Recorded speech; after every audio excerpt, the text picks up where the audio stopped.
तो चलिए दोस्तों, आज से हम अपना class 10th CBSE board, UP board, Bihar board के कुछ कोर कंसेप्ट जो क्लास 10th के जो मैथमेटिक्स है, मैं उसको स्टार्ट करने की कोशिश करता हूँ। और ट्राई करना कि वीडियो को सीक्वेंस से देखना। ये आपका लेक्चर 1 वीडियो होगा। इसमें मैं आपको प्रोबेबिलिटी से रिलेटेड इंट्रोडक्शन दूंगा, और इसमें मैं आपको बेसिक्स फंडामेंटल के बारे में बात करूंगा कि प्रोबेबिलिटी स्टार्ट कैसे हुई थी, इसका कोर कॉन्सेप्ट कहाँ है, और हम डे टू डे लाइफ में इसको कहाँ पर यूज करते हैं। क्योंकि जब तक आप ये नहीं जान पाओगे हम डे टू डे लाइफ में कहाँ पर यूज कर रहे हैं, तो आप चीजों को रिलेट नहीं कर पाओगे, आप क्रैम करने की कोशिश करोगे। बट मेरा मकसद ये है कि मैं वैसे चीज को पढ़ाऊं जो आप लाइफ से उसको रिलेट कर पाए, अगर प्रॉब्लम आया तो उसका सॉल्यूशन आप निकाल सके। तो चलिए हम स्टार्ट करते हैं बेसिक से। तो पहले मैं शेयर कर लेता हूँ स्क्रीन, और फिर आपको बताता हूँ स्टेप बाय स्टेप तो हम कैसे स्टार्ट करेंगे अपनी जर्नी। और एकदम बिल्कुल लाइक जिसको प्रोबेबिलिटी के बारे में कुछ भी नहीं पता हो, वो भी अगर इस लेक्चर को देखेगा तो बिल्कुल समझ पाएगा। तो सबसे पहले मैं पेन सेलेक्ट कर लेता हूँ, स्टार्ट करते हैं। तो देखो दोस्तों, प्रोबेबिलिटी की जो स्टार्टिंग हुई थी, ये किसी गेम से, लाइक जो जिसे आपके कैसीनो वगैरह गेम होते हैं, या आप महाभारत में देख सकते हो, जो आप पासा फेंका जाता था, डाइस हो गया, क्वाइन हो गया, जो सिक्के उछालते हैं आपके, उसके बाद जो भी गैम्बलिंग वाली जो गेम होती थी, जिसमें आप अगर गोवा चले जाओगे वहां पर तो कैसीनो खेला जाता है, तो वो टोटली किस चीज पे बेस होता है? प्रोबेबिलिटी पे बेस होता है। अगर मैं आपसे बोलूं कि एक बॉक्स है, ठीक है, ये आपका मान लो रेक्टेंगुलर बॉक्स है, और इस पे ये छोटे छोटे ऐसे बनाए गए हैं स्पेस। आप इसको ये भी मान सकते हो कि ये कार की पार्किंग स्लॉट है, ठीक है, पार्किंग स्पेस है। अब देखो यहां पर आप काउंट करो, ये कितने, 1 2 3 4 5 6 7 और 8, ये टोटल 8 है, ठीक है। अब मान के चलो आपका इस वाले प्लेस पे, यहां पर और यहां पर, ये क्या है, कार ऑलरेडी पार्क है, ये तीनों स्पेस पे, और ये क्या है, आपका ब्लैंक है। ये सारे स्पेस आपके क्या है, ब्लैंक है। तो अब पूछ रहा है कि जो पार्किंग है, ठीक है, जो फुल है उसकी प्रोबेबिलिटी कितनी है। तो इस पे देखो कितने हैं, 1 2 3, और टोटल कितने, स्पेस कितना है, 8। तो ये हो गई दोस्तों प्रोबेबिलिटी ऑफ जो फीलिंग कार पार्किंग है उसका।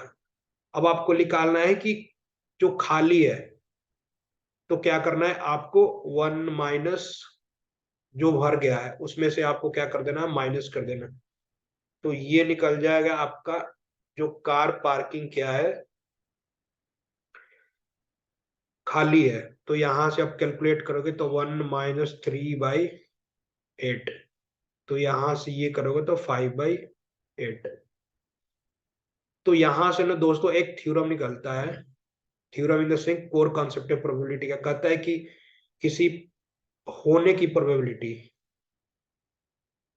ठीक है, किसी के होने की प्रोबेबिलिटी और किसी के ना होने की प्रोबेबिलिटी का जो सम होता है वो 1 के बराबर होता है। तो ये याद रखना, यहां से बहुत सारे क्वेश्चन आएंगे 1 नंबर में, और इसी कंसेप्ट में हम चलेंगे। उसके बाद एक मैं आपको रेंज लिखता हूं दोस्तों, कि जो probability of any particular event होता है, या तो ग्रेटर देन इक्वल टू 0 हो गया, या लेस देन 1 होगा। तो ये कंसेप्ट भी आप याद रखना, ठीक है। तो बेसिकली क्या है, अगर मैं इसकी बात करूं कि, तो बेसिकली हम अनसर्टेनिटी के बारे में बात करते हैं प्रोबेबिलिटी में, कि कितना अनसर्टेन है, उसकी अनसर्टेनिटी ऑफ डिग्री कितनी है। तो उस चीज के बारे में हम बात करते हैं, और इसमें 2 3 कंसेप्ट और होंगे। जैसे मान लो आपसे कभी पूछ दिया जाए कि रैंडम एक्सपेरिमेंट क्या होते हैं, तो रैंडम मतलब जैसे हम कहते हैं ना कि अगर फोटो खींचते हैं कि रैंडम क्लिक, बिना किसी पोज, बिना किसी पोजीशन का, ठीक है, उसी तरह से जो रैंडम एक्सपेरिमेंट होता है, कि आपका जो रिजल्ट है वो डिपेंड नहीं करेगा किसी चीज पे, अगर मान लो आप एक सिक्के उछाल रहे हो, ठीक है, तो हेड आएगा कि टेल आएगा वो डिपेंड नहीं करेगा। दोनों पॉसिबिलिटी, आप ये नहीं बोल सकते हो कि सिर्फ हेड ही आएगा। तो वैसे एक्सपेरिमेंट को क्या बोलते हैं, रैंडम एक्सपेरिमेंट। जैसे केमिस्ट्री लैब में हम टाइट्रेशन करते हैं, तो जो टाइट्रेशन करते हैं केमिस्ट्री लैब में, तो उसमें बहुत सारे स्टेप्स लेते हैं और देखते हैं कि कौन सा हमारा जो एक टारगेट जो हमने सेट किया उसका कलर कब चेंज हो रहा है। तो like one one times, two times, three times हम करते हैं, तो उसको बोलते हैं रैंडम एक्सपेरिमेंट। यानी जो रिजल्ट है, रिजल्ट को आप प्रेडिक्ट नहीं कर सकते हो कि मतलब हेड ही आएगा कि टेल ही आएगा, ठीक है।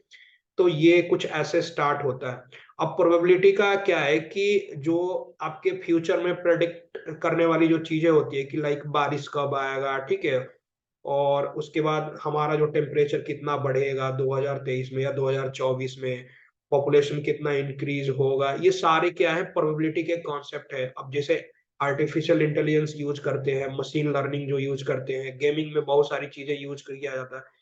तो बेसिकली ये क्या प्रोबेबिलिटी पे बेस होता है, ठीक है। तो इसमें अनसर्टेनिटी होती है, और प्रोबेबिलिटी की जो वैल्यू होती है 0 से 1 के बीच में ही रहेगी। तो कुछ ऐसे हम स्टार्ट किए हैं और आगे बढ़ते हैं। तो मैं इसको इरेज कर देता हूं और हम उसके बाद कोर कॉन्सेप्ट की तरफ बढ़ेंगे। मैं फोकस करूंगा कि आप अच्छे इस पे स्कोर कर पाओ और इस चीजों को लाइफ से रिलेट भी कर पाओ, ठीक है। उसके बाद हम आते हैं प्रोबेबिलिटी के कुछ फंडामेंटल्स है, ठीक है, कि सैंपल स्पेस क्या होता है। क्योंकि जब तक आप ये नहीं जानोगे कि सैंपल स्पेस क्या होता है, सैंपल स्पेस, ठीक है। तो मैं आपको एक सिंपल सा एग्जांपल लेता हूं, ठीक है। मैंने मान लो एक सेट लिया, ठीक है, और इसमें जो आपके जो पासे होते हैं, पासे यानी जो आप लूडो खेलते हो, आप बहुत फेमस भी है, इंटरनेट में भी लोग खेलते हैं ऑनलाइन। तो मान लो इस पे पासे पे जो डिजिट जो अंकित होती है, ठीक है,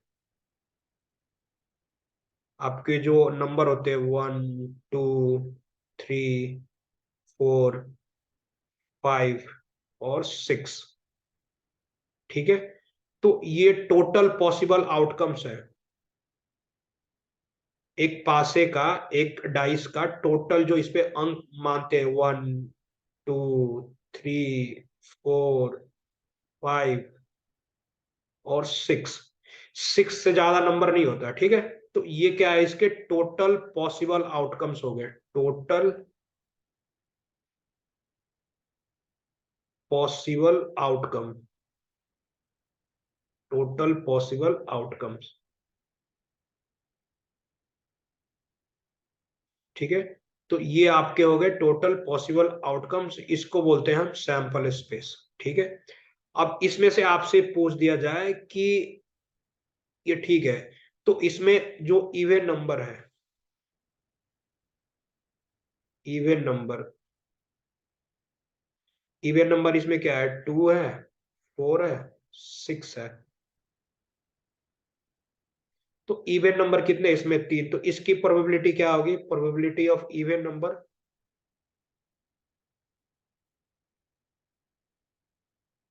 तो आपके फेवरेबल आउटकम कितने हैं, ये 3, और टोटल पॉसिबल आउटकम कितने हैं, 6। तो ये कितना आएगा प्रोबेबिलिटी, 1/2 यानी 0.5। यानी प्रोबेबिलिटी क्या है, ग्रेटर देन इक्वल टू आपके 0 है और लेस देन इक्वल टू 1 है, ठीक है। तो कभी भी जब आप प्रोबेबिलिटी निकालोगे तो ये चेक कर लेना कि आपकी प्रोबेबिलिटी 1 से ज्यादा तो नहीं हो रही और 0 से कम तो नहीं हो रहा है। अगर ऐसा हो रहा है दोस्तों, तो मान के चलो आपने कहीं पे मिस्टेक्स किया है। तो ये हो गया आपके सैंपल स्पेस। फेवरेबल आउटकम मतलब वैसे जो आउटकम्स होते हैं जिसमें आप पूछा जाता है क्वेश्चन में कि लाइक इवन नंबर की प्रोबेबिलिटी क्या होगी, ऑड नंबर की प्रोबेबिलिटी क्या होगी है, ठीक है। तो ये हो गया आपके डाइस का कॉन्सेप्ट। उसके बाद आते हैं क्वाइन पे। अब क्वाइन में मैं एक चीज और बोलता हूं कि ये जो क्वाइन है आपका अनबास्ड है। अनबास्ड मतलब इसमें कोई पक्षपात नहीं किया गया है। अनबास्ड क्वाइन यानी जो रियल क्वाइन है, मतलब एक उसमें हेड होगा, एक होगा टेल, ठीक है। मान लो ये एक क्वाइन है आपका, 1 रुपए की क्वाइन है, ठीक है। तो इसमें एक तो हेड होगा, एक तो टेल होगा। तो ऐसे क्वाइन को हम बोलते हैं अनबायस्ड क्वाइन। ठीक है। अब इसमें जो सैंपल स्पेस है दोस्तों, ये कितना है, टोटल 2 है। अब हेड आने की प्रोबेबिलिटी कितनी आएगी, अगर आपसे पूछा जाए कि प्रोबेबिलिटी ऑफ हेड कितना आएगा, तो एक हेड है और टोटल पॉसिबल आउटकम कितना है, तो 1/2। यहाँ पर भी ये कितना आएगा, 0.5। ठीक है। तो इस चीज को पहले तो आपको इसमें सैंपल स्पेस क्या है, सैंपल स्पेस का मतलब पूरा जो पॉसिबल आउटकम्स है, उसमें हेड कितने हैं, टेल कितने हैं, अगर डाइस की बात करें तो उसमें लाइक डिजिट जो अंकित होते हैं उस डाइस पे कितने हैं। ठीक है। तो ये हो गया क्वाइन, ये हो गया आपका डाइस। अब आते हैं हम कार्ड पे, जो क्लास 10th में इस चीजों को पढ़ना है।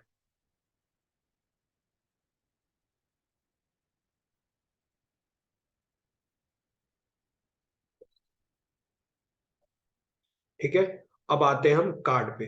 तो ये जो कार्ड वाली है ना, जो आपके हम खेलते हैं, जो डेकिंग कार्ड होती है, ठीक है। तो कार्ड का कंसेप्ट मैं दोस्त को आपको सिंपल से बताता हूँ, आप इजीली समझ पाओगे, मैं आपको दिखाता हूँ। तो आप ये देख सकते हो दोस्तों, तो ये है ना, इसको बोलते हैं स्पेड। ठीक है। और ये है दोस्तों आपका हार्ट्स। ठीक है। और ये है दोस्तों आपका डायमंड। और ये है दोस्तों आपका क्लब। तो ठीक है। तो टोटल कार्ड कितने होते हैं हमारे पास,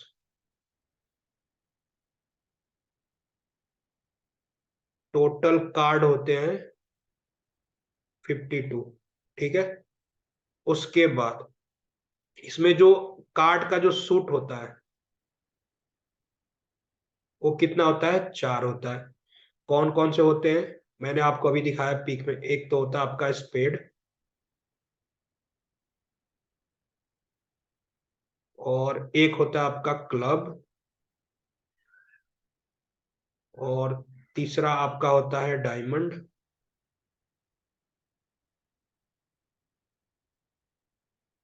और चौथा होता है आपका हार्ट।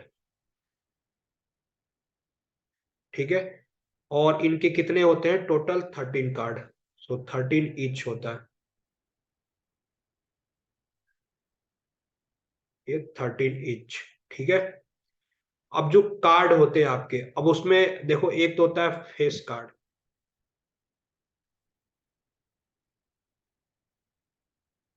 फेस कार्ड होते हैं, ठीक है, मैं आपको दिखाता हूँ फेस कार्ड किसको बोलते हैं, और ये होते हैं 12। ठीक है दोस्तों। तो आप ये देख सकते हो, जैसे ये क्या है आपका, ये फेस कार्ड है, इसको भी क्या बोलते हैं, ये फेस कार्ड है। तो आप ऐसे देख सकते हो, तो टोटल कितने कार्ड होते हैं आपके, आप ये देख सकते हो दोस्तों, मैं आपको दिखाता हूँ। तो ये बेसिकली आपके क्या है, टोटल फेस कार्ड है। ठीक है। टोटल कितने फेस कार्ड होते हैं, 12। याद रखना ये भी कॉन्सेप्ट, कि फेस कार्ड कितने होते हैं, शूट कितने होते हैं, 4 शूट होते हैं। उसके बाद ना, अब क्या होता है कि आपका जो,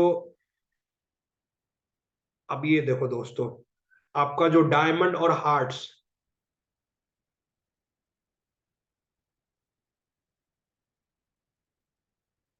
डायमंड एंड हार्ट्स, ये आपके ना रेड कलर होते हैं। डायमंड एंड हार्ट्स आपके रेड कलर है, ये ठीक है।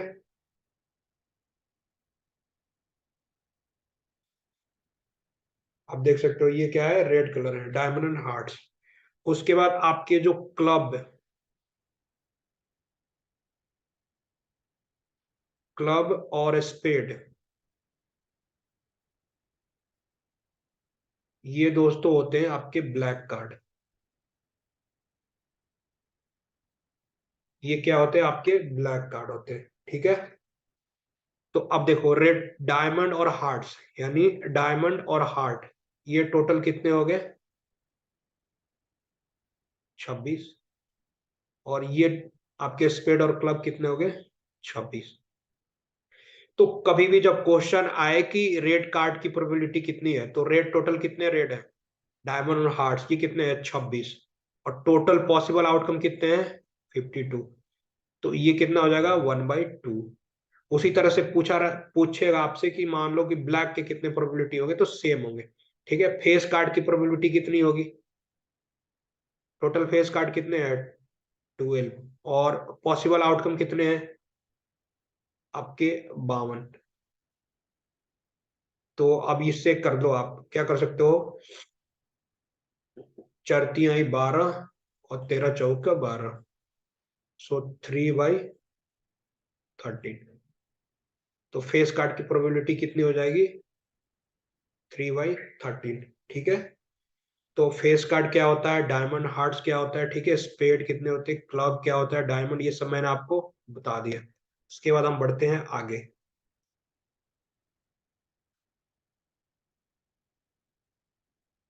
देखो जो कार्ड होता है ना बेसिकली, उसमें क्या क्या होता है। एक तो आपका एक होता है, ठीक है, जिसको हम इक्का बोलते हैं हिंदी में, ए होता है। उसके बाद आपका 2, 3, 4, 5, 6, 7, 8, 9, 10। उसके बाद एक आपका जे, उसके बाद किंग, उसके बाद क्वीन। अब काउंट करो कितने हो गए टोटल। 1, 2, 3, 4, 5, 6, 7, 8, 9, 10, 11, 12, 13। तो इसको मिला के बनता है आपका एक सूट बनता है, ठीक है। इसको बोलते हैं वन सूट। और सारे जो भी आपके 4 सूट होते हैं ना, सब में ये मौजूद होता है। चाहे हार्ट ले लो, चाहे डायमंड ले लो, चाहे क्लब ले लो, सब में ये चीजें मौजूद होती है, ठीक है। तो जो नंबर 1 होता है ना, वो कार्ड में नहीं होता, उसके जगह पर ही आपका इक्का होता है, ठीक है। तो आप इस चीज को फोकस करना, ठीक है।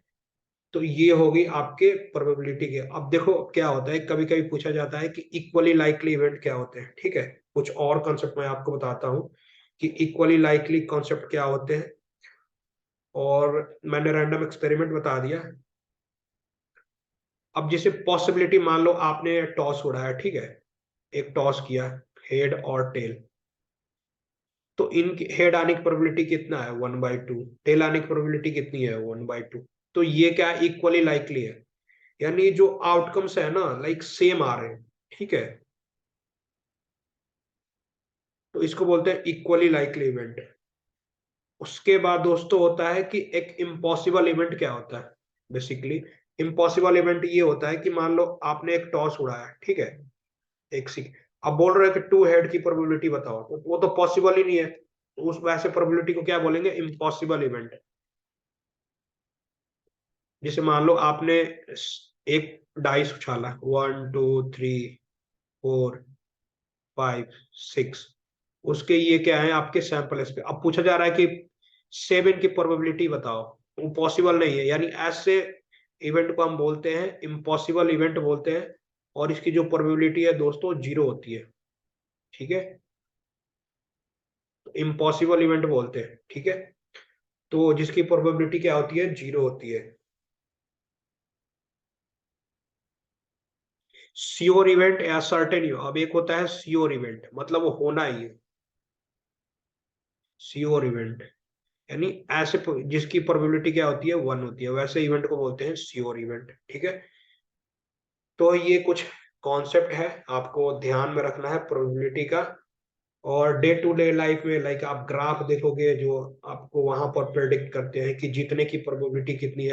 आप अगर आईपीएल अभी देख रहे होगे, तो उसमें आप देखोगे कि उसमें ना प्रोबेबिलिटी के ऊपर डिपेंड रहता है कि परसेंटेज मार्जिन कितनी है, कितने वो जीतेंगे, 50%, 40%। तो बेसिकली क्या है, ये आपकी प्रोबेबिलिटी है, ठीक है दोस्तों। तो आई होप ये आपको चीजें समझ में आई होगी। और इसमें आपको कोई भी अगर डाउट होता है तो आप कमेंट सेक्शन में कमेंट कर सकते हो। और जो नेक्स्ट लेक्चर होगा उसमें मैं कुछ क्वेश्चन लूंगा और उसको कॉन्सेप्ट बताने की वहां पर भी कोशिश करूंगा कि किस चीज को फोकस करना है, किस चीज को छोड़ना है, ठीक है। तो हम ऐसे धीरे धीरे बढ़ेंगे। और कोशिश करना कि वीडियो अच्छे से देखना और नोट्स बनाते चलना। So thank you so much. मिलते हैं नेक्स्ट लेक्चर में।